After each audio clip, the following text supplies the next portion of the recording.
alright? Yeah. I'm good. Sorry? Yeah, I was just worried about knocking out.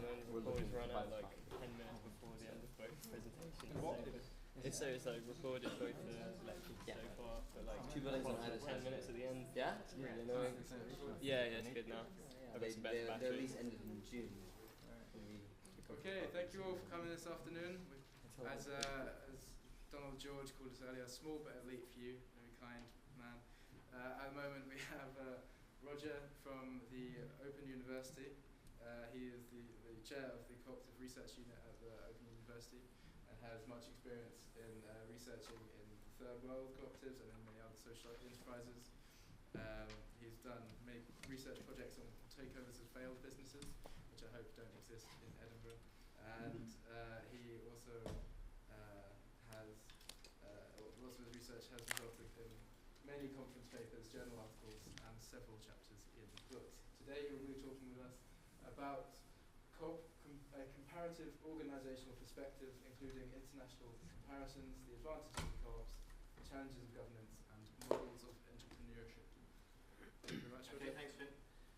The thing about failed businesses was that that's actually a pathway for cooperatives to be formed.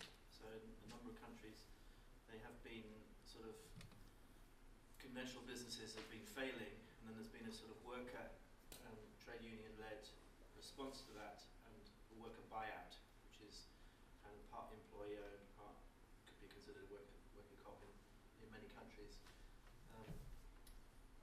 Anyway, so this is me. I'm chair of the Cooperative Research Unit, and I was chair of the International Cooperative Alliance Research Committee, which is sort of international research committee that puts on conferences annually. This year in Turkey and Paris, 27th, 30th of May. So if you're at a loose end then, come along. I was also on the board of the Society of Co-op Studies in, which is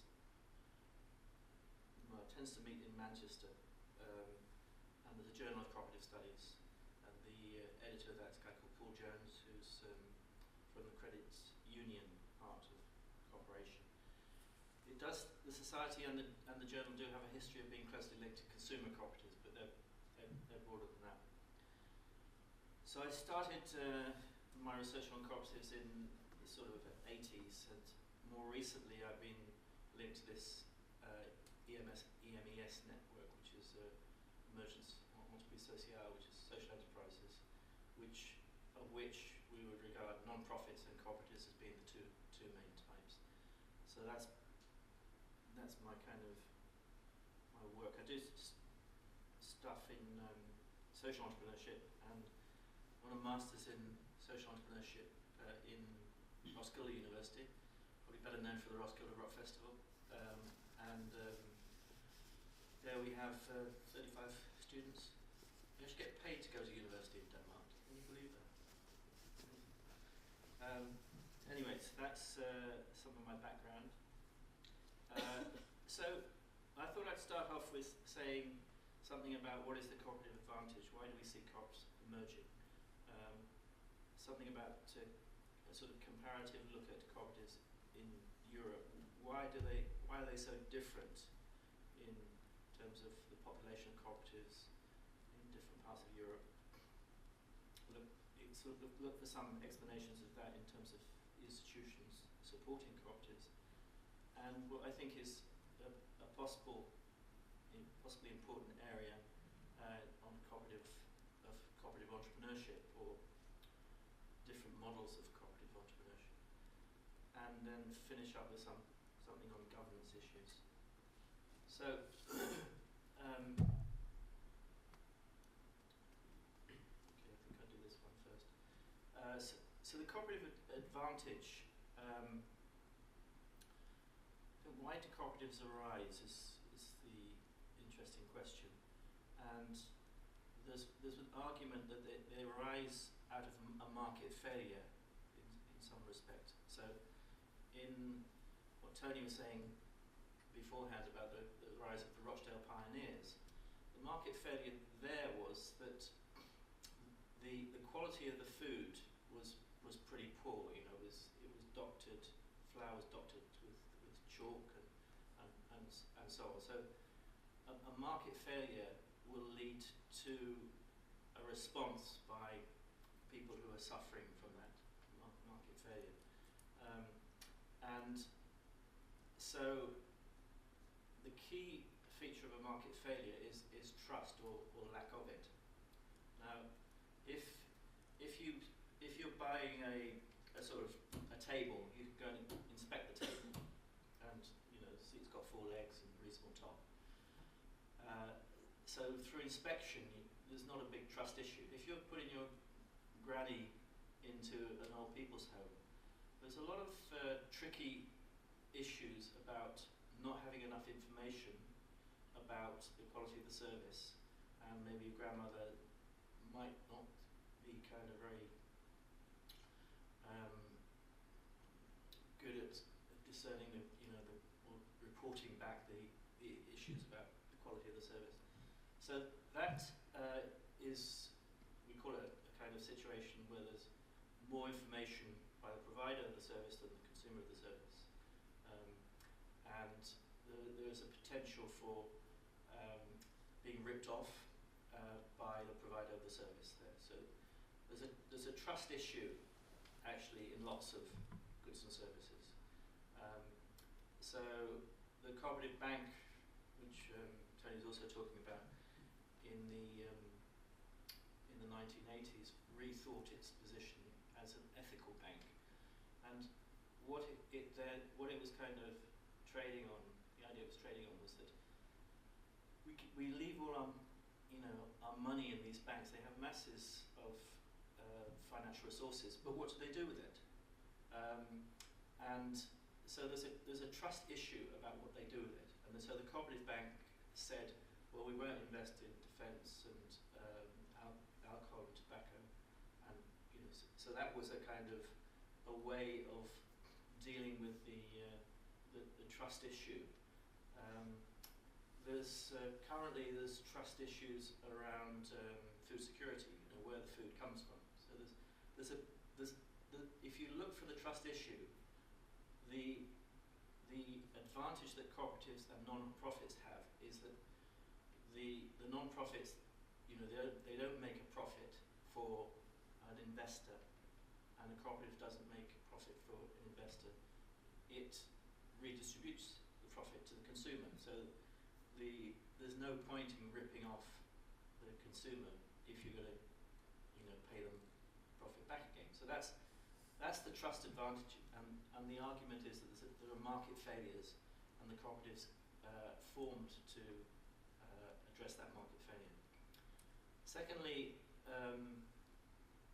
I should add to that, the counter arguments are that the private sector uses reputation and branding to try to get around that trust argument, or lack of trust. So they invest in reputation and branding to try to promote a good image which is trustworthy.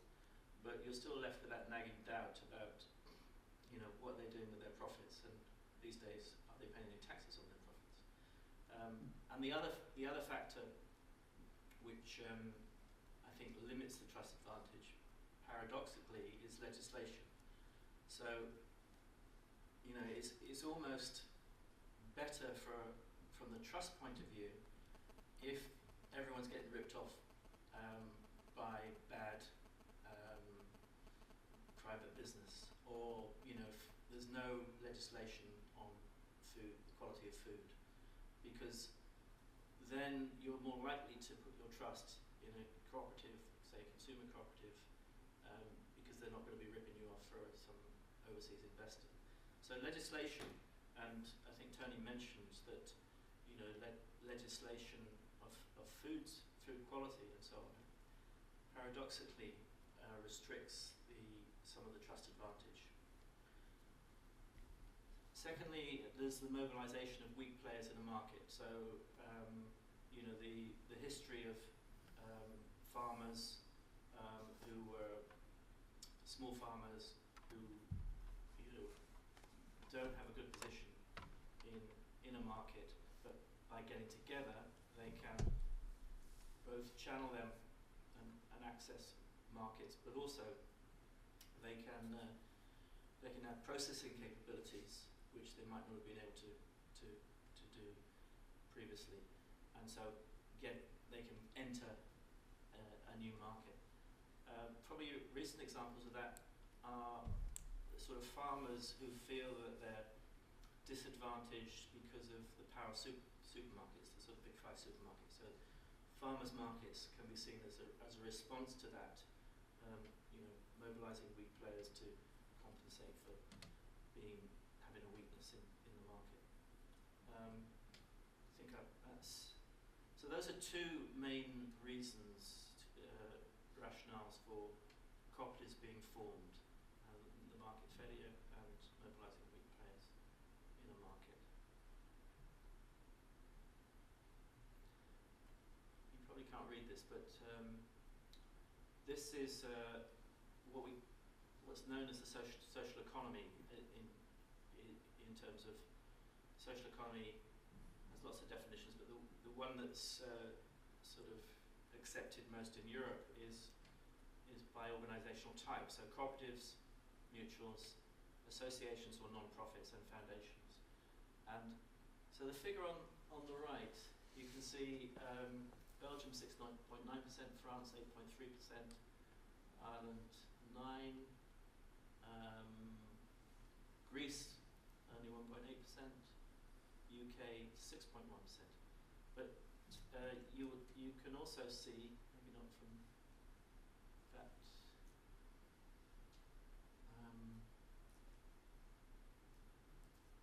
diagram, yes you can see, so Finland has got 90, Finland and Sweden have got far more cooperatives. They've got a very high proportion of cooperatives compared to associations. So there's a certain institutional bias within. Remember, I was talking about the trust advantage. Non-profits had the same advantage as cooperatives. Because cooperatives and non-profits, you're not paying an investor part of the profits. So they're not investor owned. So they have a trust advantage.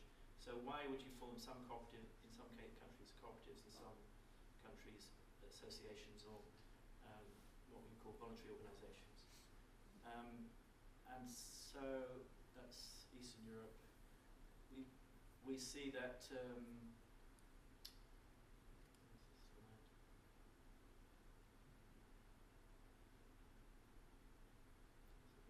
There's certain. Well, there's a guy called Johnson Birchall who is in Stirling University. He's probably one of the best researchers on cooperatives. And he's in the probably top 5 researchers on cooperatives internationally. And he was asked to do this research on Finland, Sweden, Switzerland, and Scotland. Finland, Sweden, and Switzerland have very high numbers of cooperatives in all different kinds of sectors. Some of it's forestry, some of it's agricultural, some of it's consumer cooperatives. And this was financed by Cooperative Development Scotland to see what can we learn from those countries where there's still a very highly developed cooperative sector, and can Scotland learn anything from that? And what his argument was that historically there was a sort of, social capital. Social capital is like networks of reciprocity. So it's kind of, if you do something for me, I'll do something for you. That kind of reciprocal networks of reasonably high trust, which is it's a horizontal network. And bonding is kind of within a particular group. Bridging is between groups, and linking is a social capital with kind of influential stakeholders. So he was talking about this historical development of bonding, which kind of helps to form the cooperative, bridging, which links a number of cooperatives together, and then linking, which then links the network of cooperatives to influential stakeholders, and that would help to shape the institutional ecosystem. So that would be, you know, financial institutions, kind of educational institutions that are providing courses that's relevant to that particular sector, and so on. So his argument is that institutions have developed in those countries which will favour the continuation of those cooperatives. And in the past we've had this in the UK, but market liberalisation has chipped away at it. And, I think Tony also mentioned some other factors that have limited the effectiveness of cooperatives, governance being one of them, which I'll come on to later on. So the idea is that institutions have helped to sustain a cooperative sector, and this is kind of more and more recognised as an important feature of a sort of plural economy, that you don't just need diverse organisational types, you need the ecosystem that's linked to those organisational types. And this might be in terms of finance, because cooperatives and non-profits don't tend to have venture capitalists associated with them or equity investors. Most of their finance would be through loans, and so there's innovations around loans and institutions giving loans to try to facilitate the development of cooperatives and non-profits.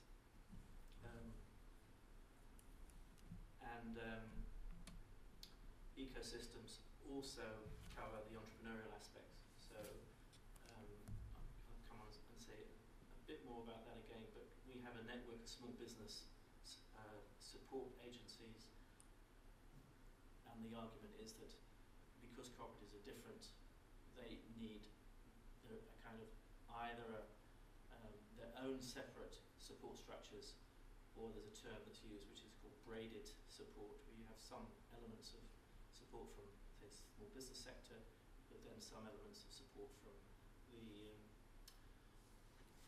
cooperative sector. And similarly, policy frameworks. You know, we in this new Labour sort of spoke about social enterprise, which include cooperatives, and wanted to see public services delivered by social enterprise. But that requires procurement rules and procurement processes being amenable to that taking place. And if you have a procurement officer in a local municipality, say in Edinburgh, and they don't know anything about cooperatives, they're going to think this is a strange beast. Why would I want to give a contract to that organisation? Secondly, there's at the same time as Cameron has been supporting social enterprise delivering public services, there's been another tendency to have very large contracts. So the size of the contracts almost prohibits small and medium organisations like cooperatives from getting those contracts, except in a subcontracting role where they're sort of a junior partner with a large private sector provider. So we see that in sort of welfare to work programmes, with there's a contract for 13 regions in the UK. There's maybe 2 contracts in each region, huge contracts where there's a cooperative that's doing work integration for disadvantaged people. Couldn't possibly go for that large contract. It could only be a subcontractor with a private provider.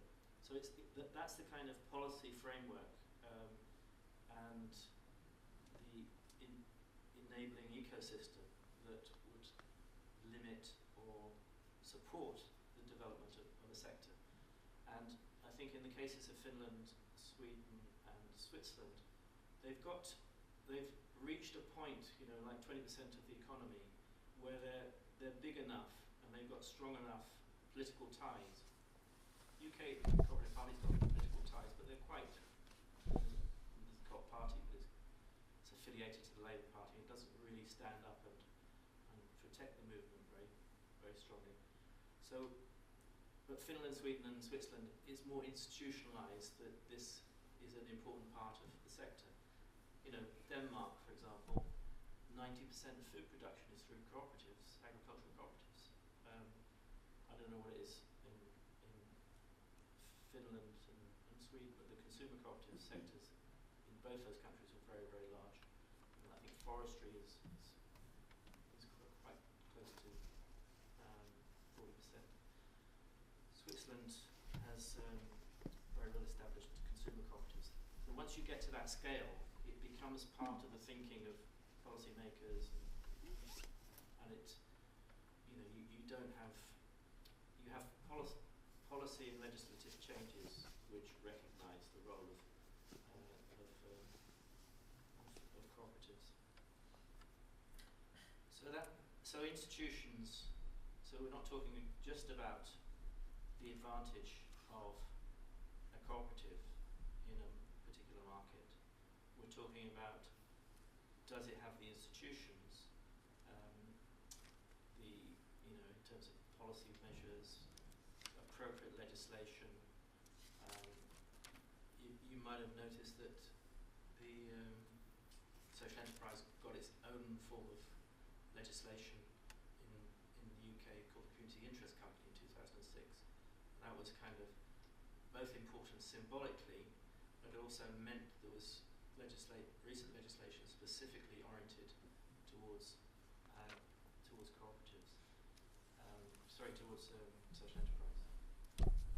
So legislative, fiscal measures, taxes is very important in business terms, and how one is taxed governs the choice of his legal form that an entrepreneur would choose.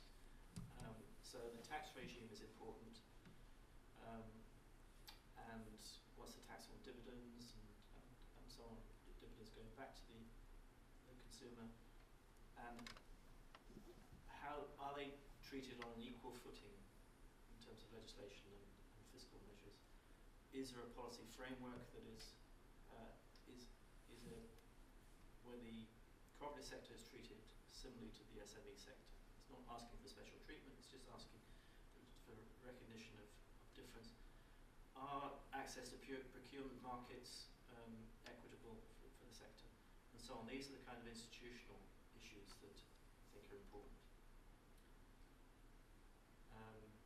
That's the study, which I think is probably available online. And we also see that if we look across Europe for the reasons why we have different types of social enterprise and cooperatives in different parts of Europe, we see there are different welfare regimes. So the Scandinavian welfare regime, they have a very big state sector and quite a strong traditional cooperative sector. But the welfare regimes in Scandinavia almost squeeze out the possibility of cooperatives being formed for provision of welfare services. And so in Denmark, they hardly recognise the third sector. It's either private or public, and the existence of the third sector, where cooperatives might be providing welfare services or whatever, is very small. Whereas in Italy, where they have a different kind of welfare regime, which puts the responsibility not so much on the state, but on the family, particularly the family and the church, we have seen much more space for cooperatives to develop, and we've seen 12,000 social cooperatives develop, which are of two types. One providing welfare services like home care and so on, quite substantial size, 20 to 100 employees. And the other sector is work integration, where you're getting disadvantaged people, giving them training, getting them back into the workforce. So the welfare regimes, different cultural traditions, shape the space for the third sector and cooperatives and non-profits. There was a guy called Ash Amin, who's a professor of geography at Durham, who wrote quite an interesting book called Placing the Social Economy. And there he compared 4 municipalities and showed that the history of the institutions and the politics also provided different spaces for the third sector social economy. So, for example, I think in Middlesbrough had been a very strong Labour stronghold, and also had ICI as a big corporate player. So there was almost a corporate politics going on there. So if ICI operated in a quite paternalistic way, dealing with social issues and social problems, and the Labour group was working in kind of high level partnership with them, and so the state and the corporation squeezed out the possibility for the third sector. He contrasted that with Bristol. He said it was much more pluralistic, although it did have, one big employer. It wasn't as dominated, and so there was a much greater proliferation of different types of possibilities for dealing with social problems and social issues, and that led to quite a rich social economy of non-profits and cooperatives. It still is quite a lively place for that sector. So that I'm not just, when I'm talking about different cultural traditions and so on, different institutional frameworks, you can see that it's not just country by country, it's locality by locality. And I think to look at Glasgow, but I think that might have been quite corporate, but anyway, that's another issue. There's another feature that I think is also important in terms of thinking about the success or not of cooperatives, and it was touched on a little bit by Tony, and that is the unit of analysis, because we quite often we talk about SMEs and a sort of population of unitary organisations, and similarly we do with cooperatives. But I think that the secret weapon of cooperatives is the federal structure and the local consortium of small groups of cooperatives. Because as you might have got the impression from Tony's presentation that merger and acquisitions don't take place so easily in the cooperative sector. So, if you think of conventional banking, it's dominated by 5 big banks. If you think of the retail sector, retail food sector, it's dominated by 4 or 5 supermarkets until recently, when you have these discounters coming in. So what's been happening over a period of time, there's been a period of mergers and acquisitions, which for-profits find it easier to do. I mean, it's easier to issue shares and to buy another company. In the crop sector, you get mergers of last resort, when they're failing. You talked about CRS being an ambulance service picking up the failing retail cooperatives. So it becomes, a merger of last resort, which is not very healthy, as opposed to a kind of corporate player that's going to target strategically mergers and acquisitions to build up a sector. So what you get is, lots of small cooperatives, small and medium-sized cooperatives, in a market which is dominated by some big players. And the only weapon that they have is to form federal structures. And so the unit of analysis moves to local consortium of cooperatives and a national consortium of those first level consortium. And that is, I think, one route to have the global and the local. You know, you can have some economies of scale by having a federal structure and some services provided at the higher federal level, as well as having local contact and local markets and local membership. So federal structures, although they can be problematic, they work best if there's not if they're the sort of next level down are reasonably comparable in size, so that it's a more of a democratic situation. If there's sort of one large player within that federal structure, then it'll be unbalanced. But it is one route to have the global and the local. And you know, so in thinking about you know, the next phase of bicycle co-ops in Scotland, could you be thinking about a kind of federal buying structure, a federal branding structure, and so on? That's the kind of development that might combine the advantages of local, being close to the community, as well as the need for economies of scale.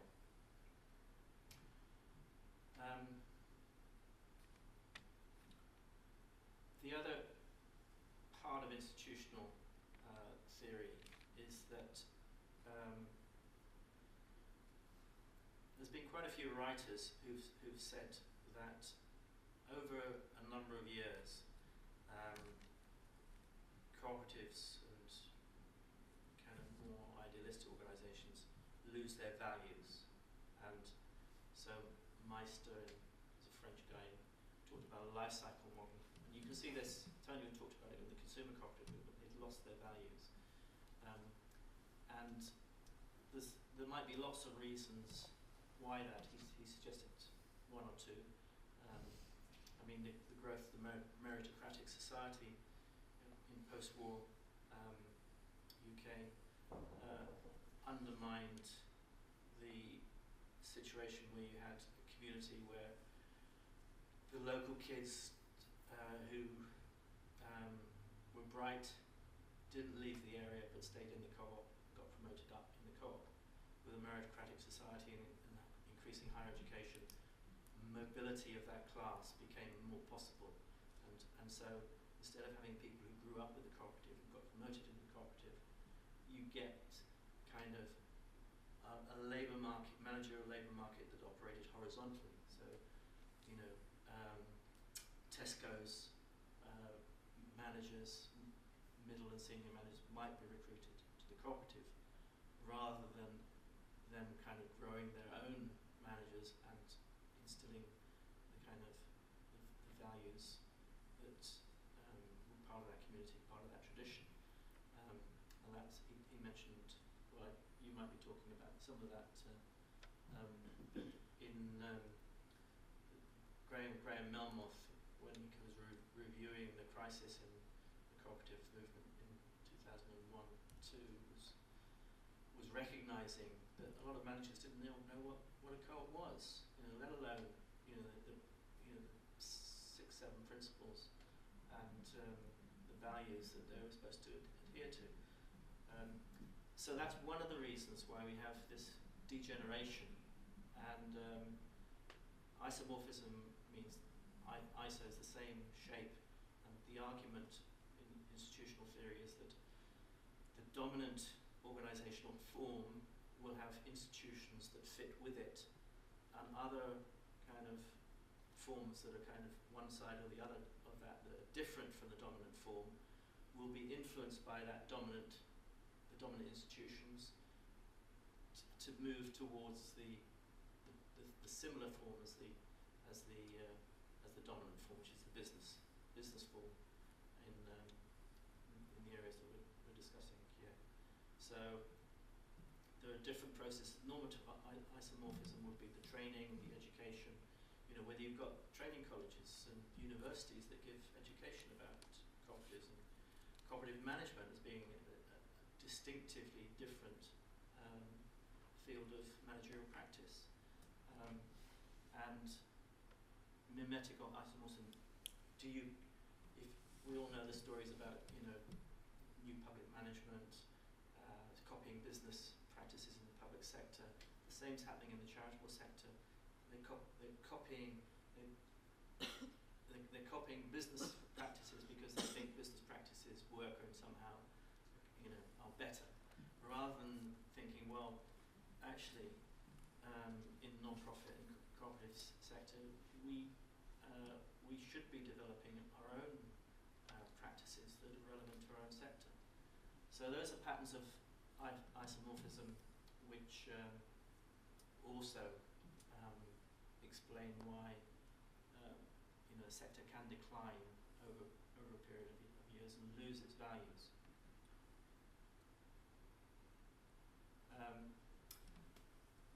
So there are clear advantages that cooperatives have, and some people actually say, well, this market failure point, it's great that cooperatives can do that and can respond, but maybe they've done their job when they've responded to a market failure, and you know, the private sector can move in and take over, and you know, so fair trade, for example, they've shown the possibilities of fair trade. So then the private sector can come in and it can do it more efficiently. So that's one argument. You know Muhammad Yunus as Nobel Peace Prize winner. Do you know him? He was he actually has got there's a social business unit at Glasgow Caledonian, which is a kind of Muhammad Yunus offshoot in the academic field. But he won the Nobel Prize for what he did for microfinance. So he's a Bangladeshi, and he set up a microfinance initiative where if you lend to poor people, classically there have been very high default rates. So his idea was that instead of having individual loans, we'll have collective loans, and he's also thought that we should lend to women because the guys are just, you know, drink the profits and, you know, drink the loan and stuff like that. So he lent to women, and he lent to a group of women. There were individual loans, but the group of women took responsibility for repaying all of those loans, which, remember what we were talking about, bonding social capital, that's kind of the pressure that, the plus is the kind of support that you get, the negative is the pressure that you can put on someone who's not paying back their part of the loan. And it turned out that was highly effective in reducing the default rates. So that became a model, and it's a model that's promoted worldwide, and it's also a model that's been taken up by the private sector, because they've realised that, okay, we now see a business model which has a low default rate, so it's a less risky sector. It was a market failure. This you know, lending to the poor was a market failure. They hadn't figured out a way of lending to the poor. Now they've figured out a way of lending to the poor, and so the conventional banks could adopt that same practice. So some people say, well, so cooperatives have done their job, they've recognised the market failure, they've invented a business model, that's fine. The private sector can come in and take over and do it more efficiently. I'm not one who supports that, but there is a difficulty there about being innovative and then finding the private sector coming in and competing using your ideas. So there is an issue there, and I also think there's an issue about entrepreneurship. The question is, do cooperatives have an entrepreneurial problem? Are there enough people who form cooperatives? If you kind of, I know this person who's supporting social enterprise in the West Midlands, and she says we have this fantastic group of young people who are, they want to do social projects and so on. They just want to do it. They're not concerned about values, except achieving a particular outcome. They don't know anything about governance. They don't know anything about legal forms. And so I said, what are they? Are they forming cooperatives? No, they're just forming the nearest off-the-shelf legal form, which is a for-profit structure. So that's a kind of entrepreneurial problem. People that don't realise the possibilities of a legal form that is more consistent with their values. There was this guy, Peter Abel, who said, who argued that if, because we have this heroic individualistic view about an entrepreneur, in the press, in the media, we talk about, the Richard Bransons and so on, these heroic figures that battle against all the odds and create an enterprise. We don't have collective models of, a group of people. They don't seem to get as much media coverage. It's always an individualization and a heroic discourse associated with that. This guy, Peter Abel, argued that actually an individual entrepreneur wouldn't form a cooperative because then they would be sharing the profits. And why would they want to do that? Because in terms of economic theory, you maximize your utility, you maximize your profits. So if you have the traditional kind of individualistic assumptions about economic actors, it's irrational to form a cooperative. Fortunately, economics is changing now, so that we now recognise there are different motivations apart from this maximisation of individual. But there has been there still is this emphasis on the individual as the entrepreneur. And do we have an entrepreneurship problem? If we look at the history of cooperative development in the UK, in 1844, it's been going a long time, but during that period there's been huge markets developed. I did a study for Cooperatives UK, which is the federal body for cooperatives in the UK.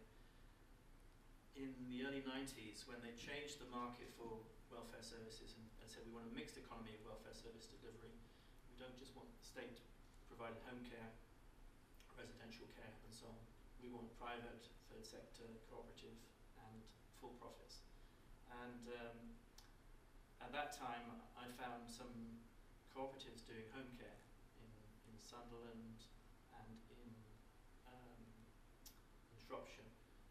And so I produced this policy document and gave some workshops to the co-op sector, and they were not interested in it at that time.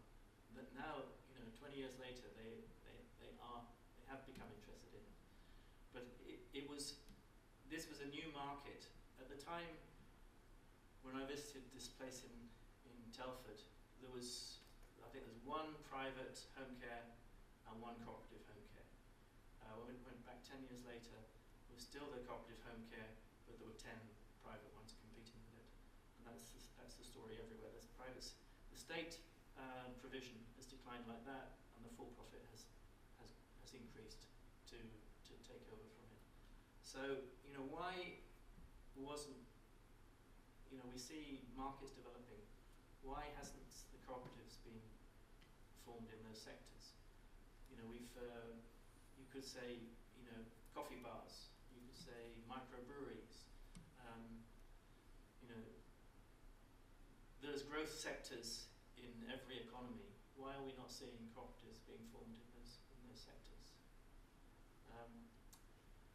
So we come back to this. Firstly, that maybe we don't have enough different kinds of entrepreneurial models in the cooperative sector. we know that, do you know Mondragon? Mondragon is probably the most successful workers' cooperative sector in Europe, if not the world. It's well, no, actually, Italy has also got a very big worker co-op sector. So Mondragon started after the Spanish Civil War in a sort of kind of industrial wasteland, where a priest went and he was trying to do something to help the community. He started a school, apprenticeship school, for finding work and providing training for the poor young people in that community. And then when they graduated, he thought, well, what do we do now? So he got a license to make ovens, commercial ovens, and he adapted agricultural cooperative law to form a worker cooperative structure. And there's now about 100,000, 100 cooperatives, 70,000 workers. If you go in the consumer cooperative in Edinburgh, you'll find some white goods from this cooperative. It has its own university now, Mondragon University. It has, high-tech organisations. It has its own bank. It actually has its own supermarket, which has 20-30% of the market in Spain. Now, the interesting thing about Mondragon is both that dimension of having developed all the a wide range of institutional supports. It's got housing, cooperative housing, shops, banks, and so on. But the bank played a key entrepreneurial role. So the bank was the focus of entrepreneurial activity. The bank would recruit, wouldn't necessarily recruit, it would take people who wanted to start a new cooperative enterprise, take them through the business planning, really challenge them, and support them in the startup of that enterprise. The cooperative development agencies in the UK were famous. They were a famous model. That was locally funded, municipally funded development bodies to support entrepreneurship and starting new cooperatives. It actually got exported to Scandinavia, and it's in Sweden. It's still one of the strongest forms of possibly the strongest model of a development agency in cooperatives that exists. So there we see two examples of institutions supporting entrepreneurship. So instead of this heroic individual, we see institutions. And maybe the collective dimension is underplayed. So I did a study of 6 cooperatives some time ago and looked at the kind of model of entrepreneurship that operated there.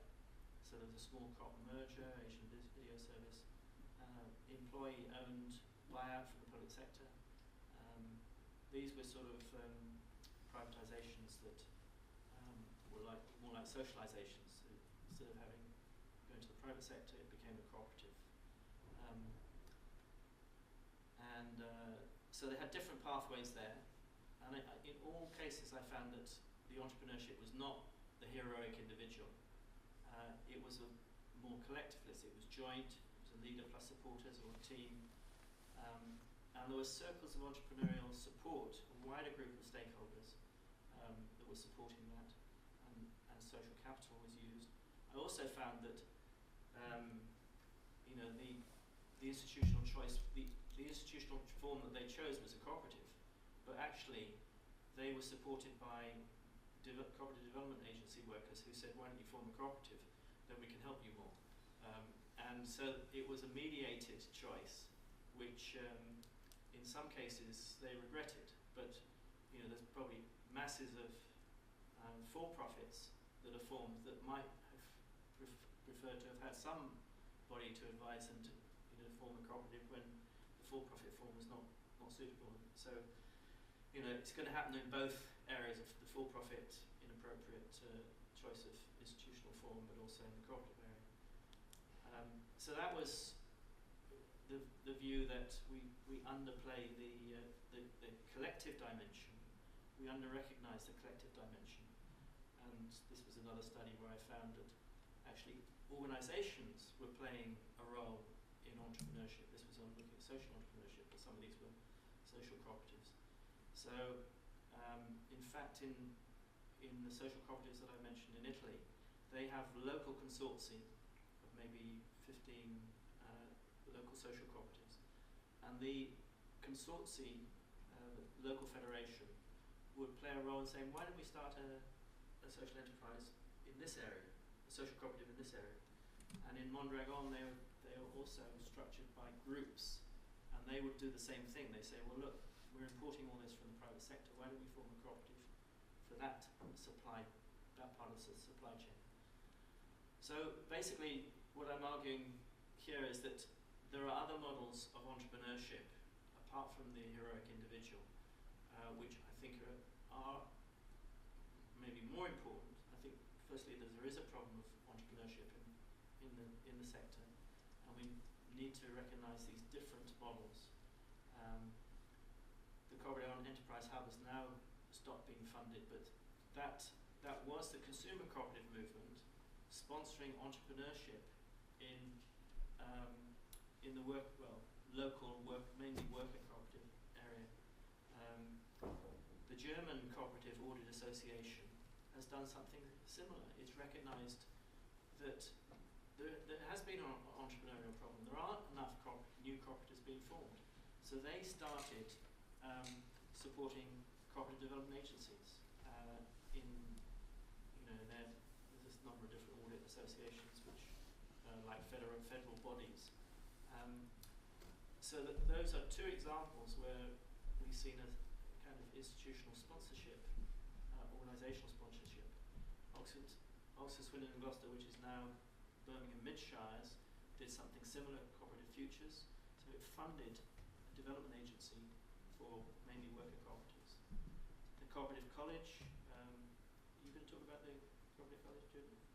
Yeah, so they have supported development of 400 cooperative schools. So we're seeing a different model of entrepreneurship in all these cases. I mentioned Mondragon. Mondragon now has this entrepreneurship school, which is like an incubator for cooperative entrepreneurship, called SciLab. We've in South Wales, the last pit to close in South Wales was Tower Colliery. It's going to be closed by the British Coal Board, the national body responsible, even though it had something like 15 years of some of the best coal in Europe, some of the best anthracite in Europe. So it was a kind of worker takeover, a worker buyout, which was led by this amazing shop steward, who was able to mobilise the workers. And so don't take your redundancy payment. Let's put your redundancy payment into buying this from the coal board, and we'll raise finance from somewhere else. And that gave them another 15 years of employment until they haven't totally run out of coal, but they've decided that it's not economic to keep drawing it from the ground. And the Wales Cooperative Development Training Centre is a trade union sponsored training and development centre for cooperatives throughout the whole of Wales. So just to make sense in this broader model of collective entrepreneurship, we have consumer societies, federal bodies, the German audit body, the secondary bodies, education, the Cooperative College, banks, Caja Laboral Popular from Mondragon in Spain, and trade unions playing entrepreneurial roles in this sector. And finally, how am I doing for time, by the way? You got 5 minutes on it? 5 minutes, okay. So the other thing that I want to come on to is that I think that social movements have been a path to towards, entrepreneurship. So if you read about the ferment that was taking place in the first half of the 19th century, out of which came the Rochdale model, that wasn't the first model that came out. There were other models of consumer cooperation which came out. So there's a lot of experimentation, a lot of replication. It was a movement that was taking place. Friendly Society is the same thing. In the 70s, where my cooperative research unit focused its work, we saw whole food cooperatives being developed in a whole food federation. Initially, these were not cooperatives; they were run as collectives, informally, not registered collectives. There was radical bookshops. Radical bookshops were also run as collectives initially. They were the only place at that time you could buy feminist literature, and that was like a movement of the need for new outlets for more radical books, and those radical printers with sort of three sectors. But that was like a movement, like a social movement that was taking place, and cooperatives were chosen as an appropriate form that somehow embraced the values of that movement. There's a number of examples here we can see. Well, certainly the credit union movement in Canada in the late 19th, early 20th century was a movement. The way in which the Finnish cooperative sector developed is also regarded as a movement. So a social movement involves sort of elements of a network, a kind of framing, a mental framing of what are the values, what are the possibilities here, and an emerging institutional support for entrepreneurship. And the argument that I'm making is that you can have three patterns of entrepreneurship linked to a social movement. You can have entrepreneurs that are peripherally linked to the new social movement and exploiting the opportunities providing, so outsider entrepreneurs surfing the movement. Or you can have entrepreneurs as social movement activists, insider entrepreneurs surfing the movement. So, in terms of fair trade, for example, that would be insider entrepreneurs surfing the movement. Or you could have cases where, for example, with coffee and microbrewery, they operated, you look at this US in the early 80s when they discovered Italian coffee, and there's all this kind of experimentation. Can we make coffee like that? And there were conventions of people talking about the different things they did, and it was like a movement that became, things like lots and lots of coffee bars, which eventually, I guess, Starbucks came out of that.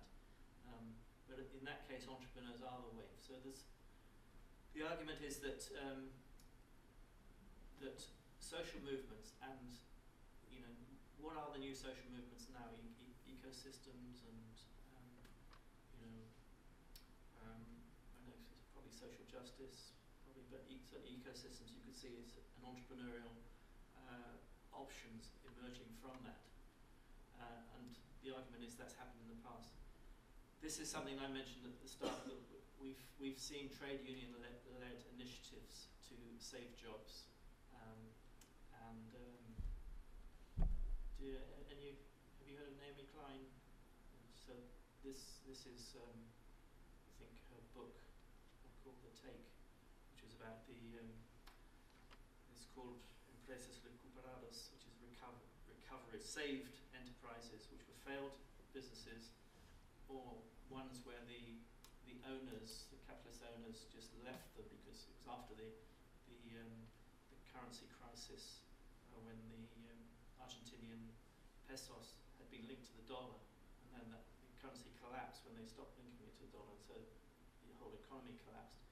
And so these factories were left where the owners were not interested in them, and the workers took them over, and it became a kind of a a local political movement. But we've seen that in, you know, many countries, and they even have, in Italy, they have